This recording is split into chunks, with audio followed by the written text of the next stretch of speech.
सुरुवातीला जाऊयात मराठवाड्यात, कारण मागच्या काही वर्षांपासून मराठवाड्यात मोठ्या प्रमाणात शेतकरी फळबाग लागवडीकडे वळलेले आहेत. दुष्काळानं फळबाग लागवडीचा वेग जरी मंदावला असला तरी आजही प्रयोगशील शेतकरी यातून लाखोंचा नफा कमवतात. यातीलच एक आहेत बीडच्या चौसाळ्याचे निवांतराव शिंदे. द्राक्ष लागवडीतून शिंदेंना एकरी 3.5 लाखांचा नफा मिळालाय. 30 एकर शेतीचे मालक असलेले चौसाळा गावचे हे आहेत निवांतराव शिंदे. तसं द्राक्ष हे त्यांचं आवडतं पीक, पण पाण्याची टंचाई असल्यामुळे त्यांना डाळिंब लागवड करावी लागली. मात्र डाळिंबावर तेल्या रोग पडल्यानं त्यांना ही बाग काढून टाकावी लागली. त्यानंतर शेततळ्यामुळे पाण्याची सोय झाली आणि 2008 साली त्यांनी आपल्या आवडत्या द्राक्षाची लागवड केली. सध्या माझ्याकडे 4 एकर मांडवावर माणिक चमनी व्हरायटी आहे आणि 2 एक लोन 3 एकरची व्हरायटी आहे. 4 एकर असे मांडव पद्धत आहे आणि 3 एकर वाय पद्धत आहे. वायचं अंतर 9x5 आहे आणि मांडवाचं अंतर 8x5 आहे. 2 एक लोन ही बेदाण्यासाठी चांगल्या प्रकारची व्हरायटी आहे. आम्ही जर आमच्याकडं बेदाण्याचं पण शेड उभा आहे. ज्यावेळेस बाजार खूप पडले जातात त्यावेळेस आम्ही ह्या द्राक्षाचा बेदाणा तयार करतो. तो कोल्ड स्टोरेजमध्ये साठवला जातो आणि आपल्याला ज्यावेळेस योग्य त्याचे दर मिळते त्यावेळेस तो विकला जातो. मराठवाड्यातलं हवामान द्राक्ष शेतीला पूरक आहे असं निवांतराव शिंदे सांगतात. सुरुवातीला ते बेदाण्यासाठी द्राक्ष घेत होते, मात्र आता त्याचं क्षेत्र कमी केलंय. मजुरांवर अवलंबून राहणं त्यांना टाळायचं होतं. त्यामुळे या 7 एकर द्राक्ष शेतीतली सर्व महत्वाची कामं ते यंत्रानेच करतात. नंतर फवारणीच्या खूप अडचणी येऊ लागल्या. फवारणीसाठी छोटा ट्रॅक्टर घेतला, ब्लोअर घेतला. परत ह्या वर्षी आम्ही पावडरी फवारणीसाठी नवीन डस्टर घेतला आहे. तर जवळजवळ 100% शेती ही यांत्रिकीकरणावरच केली जाते. पाण्यासाठी ठिबकचा वापर केला आहे, फवारणीसाठी ट्रॅक्टर डस्टरचा वापर आहे. शेतीला मजूर कसे कमी लागतील ह्याच्याकडे प्राधान्याने लक्ष दिलं जातं. टप्प्याटप्प्याने लावलेल्या या द्राक्ष बागेतून त्यांना लाखोंचं उत्पन्न मिळतंय. 4 प्लॉट पैकी लवकर आलेल्या द्राक्षाची सध्या तोडणी सुरू आहे. 20-20 दिवसाच्या अंतरानं बाकीच्या प्लॉटची तोडणी सुरू होईल. बाग उभा करीत असताना आम्ही सुरुवातीला बोरफड या गावातून या बागेसाठी 1500 रोगस्टॉक आणलं होतं. त्यावेळेस आम्ही स्वतः हे रोगस्टॉक जाऊन याची लागवड केली होती. 2 वर्ष आम्ही रेग्युलरमध्ये बेदाणा तयार केला. 2 वर्षांमध्ये बेदाण्याला 1 वर्षभर रेट चांगले सापडले. साधारणतः 235 रुपये किलो मागं पर किलो मागं रेट सापडले. पण गेल्या वर्षीपासून बेदाण्याचे रेट 100 रुपये, 90 रुपये, 120 रुपयेपर्यंतच आहेत. आणि त्याच्यामुळे आम्ही यावर्षी निर्णय घेऊन आर्ली प्लॉटच्या छाटण्या केलेल्या आहेत.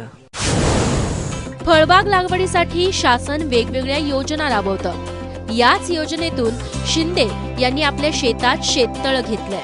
फळबाग लागवड करणाऱ्या शेतकऱ्यांना प्रोत्साहन मिळावं यासाठी शासनानं MRGS अंतर्गत या पिकाच्या अनुदानातही वाढ केलेली आहे. त्याचा लाभ शेतकऱ्यांनी घ्यावा असं कृषी विभागालाही वाटतं. यांची जवळपास 6 एकर द्राक्ष बाग आहे. यांना कृषी विभागामार्फत RQI अंतर्गत शेततळे 34x34x4.6चं शेततळे कृषी विभागामार्फत महाराष्ट्र शासनाने दिलेलं आहे. साधारणतः 70 लाख लिटर पाणी त्याच्यात बसतं आणि ह्या शेततळ्यासाठी 3.5 लाख रुपये खर्च आला. तर शासनाने आपल्याला अनुदानासाठी त्याच्यात 2 लाख रुपये आपल्याला अनुदान दिलं. द्राक्ष बागेचा हा प्रयोग यशस्वी झाल्यामुळे परिसरातील शेतकरी निवांतराव शिंदे यांची द्राक्ष बाग बघायला येतात. लागवडीपासून ते मार्केटिंग पर्यंत त्यांना आलेले अनुभव जाणून घेतात. जे नवीन प्रयोग होतात, जसं आता डस्टर आणलेलं आहे, हे आमच्या भागात आम्ही कधी पाहिलंच नव्हतं. असं एक डस्टर हे आणलेलं आहे.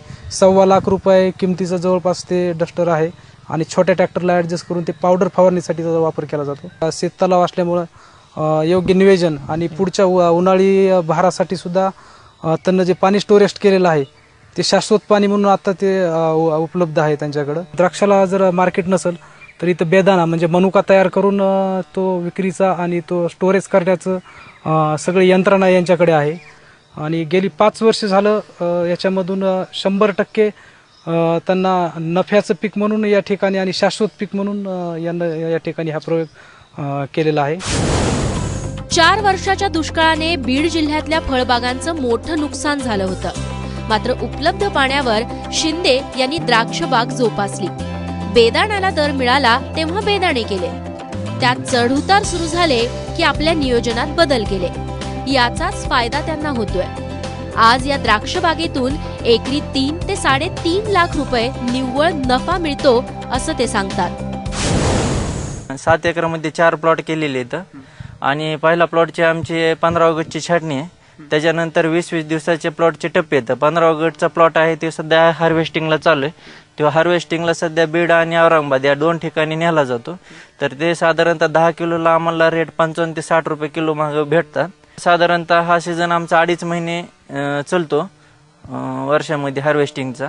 साधारणतः एकरी 5 लाख रुपये होतात आणि खर्च पूर्ण बागेचा एकरी स्ट्रक्चर उभा करण्यासाठी साधारणतः 2 लाख रुपये खर्च येतो. त्याच्यामध्ये फाउंडेशन आणि पूर्ण झाड तयार करणं आणि ज्यावेळेस आपलं झाड माल दिल्यापासूनचा वार्षिक खर्च जे राहतो तो 1.5 लाख रुपयापर्यंतचा राहतो. वातावरणानुसार खर्च कमी जास्त प्रमाणात होत राहतात, पण साधारणतः 1.25 ते 1.5 लाख रुपये खर्च वर्षाकाठी येतो आणि निव्वळ नफा 3.5 लाख रुपये एकर मागे राहतो.